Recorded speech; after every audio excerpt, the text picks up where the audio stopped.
Hello guys, welcome to my YouTube channel and I'm your host Sagar Shirke, the FSSI guide and welcome to our channel। और आज हम explain करने वाले how to apply license for the importers.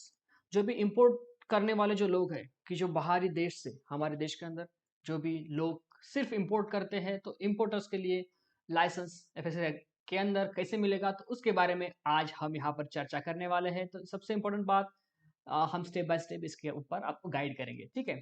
तो हमने कुछ client के जो स्क्रीनशॉट्स है उसके ऊपर हमने कुछ काम किया है। तो देखिए यहाँ पर फर्स्ट स्टेप जो है foscos.fssi.gov.in, ये जो वेबसाइट है उसके ऊपर आपको जाना है। और यहाँ पर हो चुकी है हमारी बत्ती गुल भेन। Hello guys, I'm your friend and FSSI guide Sagar Shirke. So thank you so much for watching this video। और आज हम टोटल इन्फॉर्मेशन लेने वाले कि how to apply license for the importers. तो इम्पोर्टर्स के लिए कैसा लाइसेंस मिलेगा तो उसके बारे में आज हम चर्चा करने वाले हैं। और उसमें सबसे इम्पोर्टेंट बात यह है कि आप HTTPS की फॉस्कोस की वेबसाइट के ऊपर जाओगे, यहीं पर ही आपको यहाँ से अप्लाई करना है, अप्लाई लाइसेंस रजिस्ट्रेशन, ठीक है। ये जो फर्स्ट ऑप्शन है इसके ऊपर हम क्लिक करेंगे। जैसे हम क्लिक करेंगे हमारे सामने तीन ऑप्शंस आएंगे, ठीक है। जैसे कि apply for license registration, railway airport seaport, इसके लिए तो हमें नहीं करना है। तो यहीं पर हम फर्स्ट ऑप्शन के ऊपर क्लिक करेंगे और फिर हम आगे बढ़ेंगे। वैसे ही हमें कहा जाएगा कि सिलेक्ट योर स्टेट, तो जहाँ पर भी हमारा लोकेशन होगा इंपोर्ट करने का, ठीक है, जहाँ पर भी आपका गोडाउन का वगैरह रहेगा इन्फॉर्मेशन, तो वहाँ पर आप जिस स्टेट के अंदर होगा तो उसका इन्फॉर्मेशन आप यहाँ से सिलेक्ट करोगे, स्टेट कौन सा है उसके लिए। और इम्पोर्टेंट बात यह है उसके बाद हमारे सामने ये कुछ ऑप्शंस खुल जाएंगे। Manufacturer, trade, retail, food service, government agency, head office. तो क्या है एग्जैक्टली जब हम इंपोर्ट करते हैं तो इंपोर्टर के लिए सबसे इंपॉर्टेंट बात, जब इंपोर्ट कोई करता है तो एग्जैक्टली उसका कैटेगरी ट्रेड और रिटेल के अंदर ऑटोमेटिक आ जाता है। तो ट्रेड और रिटेल के अंदर हमें क्लिक करना है और ट्रेड और रिटेल के अंदर क्लिक करके हमें जो इंपोर्टर करके एक ऑप्शन है उसके ऊपर हमें क्लिक करना है। तो इंपोर्टर के ऊपर हम क्लिक करेंगे तो ये जो काइंड ऑफ बिजनेस है इंपोर्टर, वो हमें अलॉट हो जाएगा। तो देखिए इंपोर्टर के ऊपर हम क्लिक करके इंपोर्टर के ऊपर क्लिक करेंगे और नेक्स्ट करेंगे। जैसे कि देखिए importers, import is an activity where articles of trade from a foreign sources is brought into a domestic market in the course of trade, ठीक है। तो फॉरेन मार्केट मार्केट से, फॉरेन सोर्स से इंडियन मार्केट में, जैसे कि domestic market के लिए हम इंपोर्ट करते हैं मटेरियल आर्टिकल, तो उसको इंपोर्ट बोलते हैं। तो ये एकदम सिंपल सी ये है, ठीक है। और यहाँ पर सबसे इम्पोर्टेंट बात ये है कि to apply under importer category ABO must have I code. IEC code बोलते हैं उसको। जैसे कि देखिए इंपोर्ट एक्सपोर्ट कोड होता है जो डीजीएफटी वेबसाइट के ऊपर आपको मिलता है। तो वो इसके बारे में आपको ऑलरेडी पता होगा कि डीजीएफटी के ऊपर आपको आईईसी कोड मिलता है, वो आप आईईसी कोड डीजीएफटी के वेबसाइट से लेते हो, ठीक है। तो उसके अंदर भी आपका जो पूरा प्रीमाइसेस का एड्रेस उसके ऊपर जो आपने मेंशन किया होगा वही एड्रेस आपको यहाँ पर एफएसएसआई के लाइसेंस के अंदर भी वही एड्रेस आपको प्रीमाइसेस का डालना है। तो वो मैच होना चाहिए, मिसमैच नहीं होना चाहिए, वो उसके बारे में ध्यान रखना, ठीक है। आईसी कोड का आपके पास होना और उसके ऊपर आपका जो एड्रेस है वही एड्रेस आपके एफएसएसआई के लाइसेंस के ऊपर होना, ये एक बहुत बड़ी और इम्पोर्टेंट चीज है इंपोर्टर लाइसेंस के लिए, ठीक है। तो यहाँ से हम प्रोसीड करेंगे और फॉर्म बी के अंदर हम जो फॉर्म बी के अंदर जो पूरी इंफॉर्मेशन है वो हम भरेंगे। देखिए जैसे कि हमने इंपोर्टर सेलेक्ट किया तो ऑटोमेटिकली सेंट्रल लाइसेंस के अंदर आता है, वो स्टेट लाइसेंस के अंदर कभी नहीं आता। तो जैसे कि हम आगे करके click here to apply for central license करेंगे और जैसे हम आगे अप्लाई करेंगे वैसे ही हमारे सामने पूरा फॉर्म बी का इंफॉर्मेशन आज आएगा।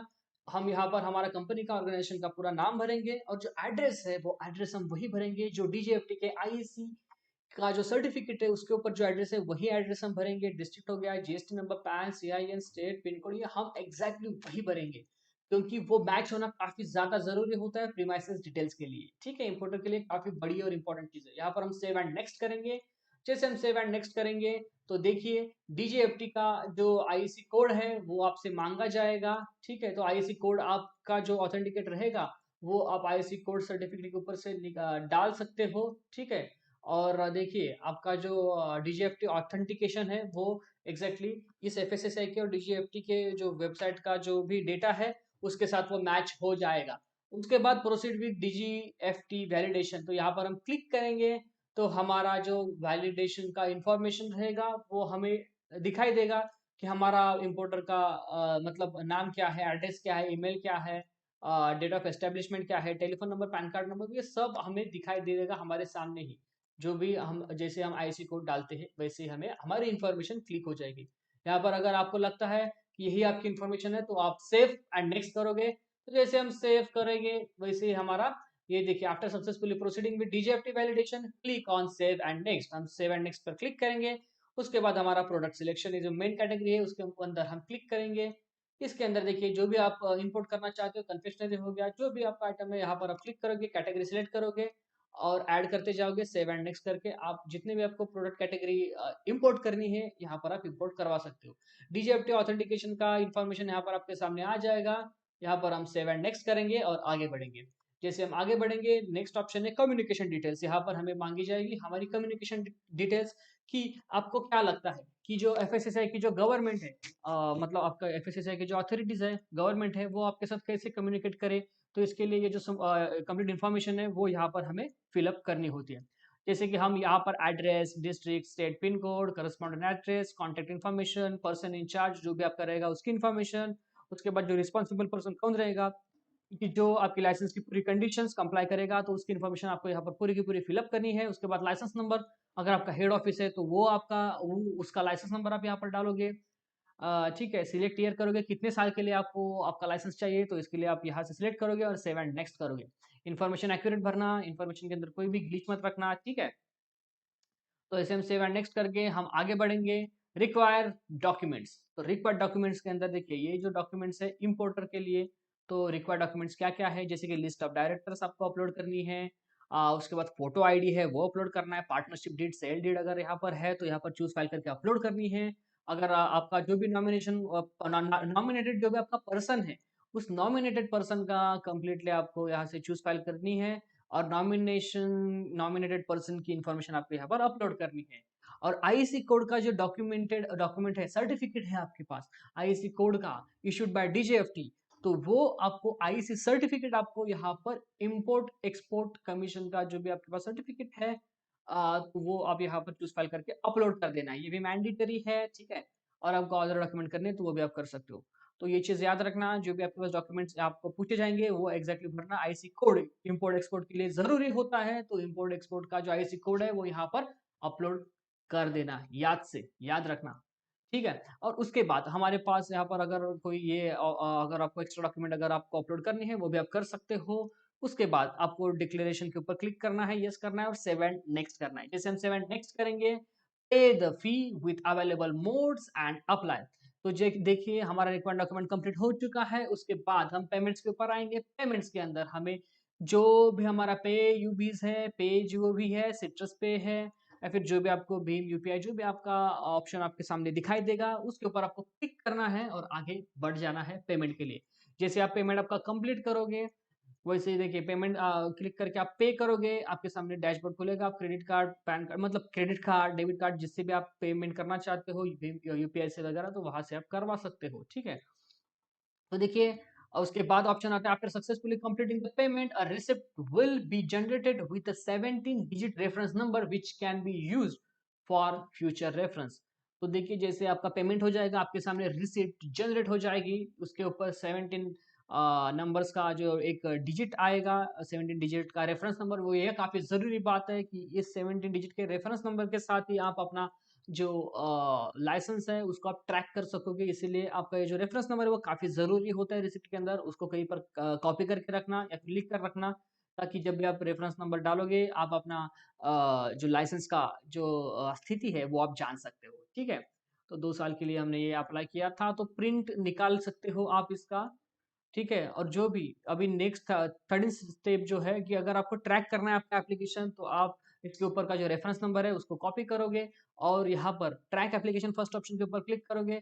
यहाँ पर जो एप्लीकेशन का रेफरेंस नंबर है यहाँ पर आप कॉपी करके पेस्ट करोगे और फिर यहाँ पर एंटर जो कैप्चा है कैप्चा डाल के आप सबमिट करोगे। वैसे ही आपको आपका जो एप्लीकेशन का लाइसेंस क्या है या फिर स्टेटस क्या है वो आपको दिखाई दे देगा और आपको इस तरीके से आपको how to apply for importers license के लिए अप्लाई करना है। और ये सब इंफॉर्मेशन थी कि आप कैसे इम्पोर्टर्स लाइसेंस के लिए अप्लाई कर सकते हो, और इस तरीके से आप इम्पोर्टर लाइसेंस के लिए अप्लाई कीजिए और ज़्यादा से ज़्यादा लोगों के पास से इन्फॉर्मेशन भेजिए, क्योंकि जो भी लोग अपना इम्पोर्ट का बिजनेस शुरू करना चाहते हैं और इम्पोर्टर के लिए जो भी लाइसेंस का ज़रूरी है, उसके बारे में काफ़ी डिटेल चर्चा हमने इस वीडियो में की है।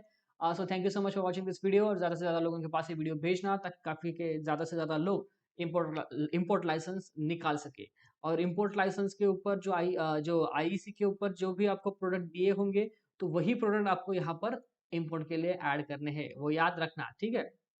क्योंकि वो कैटेगरी में मैच होनी चाहिए, क्योंकि एफएसएसआई जो है वो आईईसी के साथ कोलैबोरेट करके आपका जो सर्टिफिकेट है, वो सर्टिफिकेट के अंदर देखता है कि आपने किस इंपोर्ट प्रोडक्ट के लिए अप्लाई किया है, और उसी प्रोडक्ट के लिए आपको लाइसेंस ग्रांट किया जाता है। तो इसीलिए वो जो जरूरी चीज है वो आपको मालूम होनी चाहिए कि आपके इंपोर्ट लाइसेंस के ऊपर, सर्टिफिकेट के ऊपर, आईसी सर्टिफिकेट के ऊपर कौन से प्रोडक्ट के लिए आपने अप्लाई किया है, और एफएसएसआई के लाइसेंस के अंदर आप कौन से प्रोडक्ट के लिए अप्लाई कर रहे हो। तो ठीक है, तो वो सेम होनी चाहिए, ये याद रखना, ये एक थोड़ा प्लस पॉइंट है। ठीक है, तो ऐसे प्लस पॉइंट के लिए और काफ़ी सारी इन्फॉर्मेशन के लिए मैं आपका दोस्त सागर शिर्के, मेरा जो ये है वो अचानक से खुल गया था, sorry. So thank you so much for watching this video, और ज़्यादा से ज़्यादा लोगों के पास ये वीडियो भेजना ताकि वो भी इम्पोर्ट लाइसेंस कर सकें। Thank you so much for watching this video, और चैनल को लाइक, शेयर और सब्सक्राइब करना, ठीक है? Thank you so much.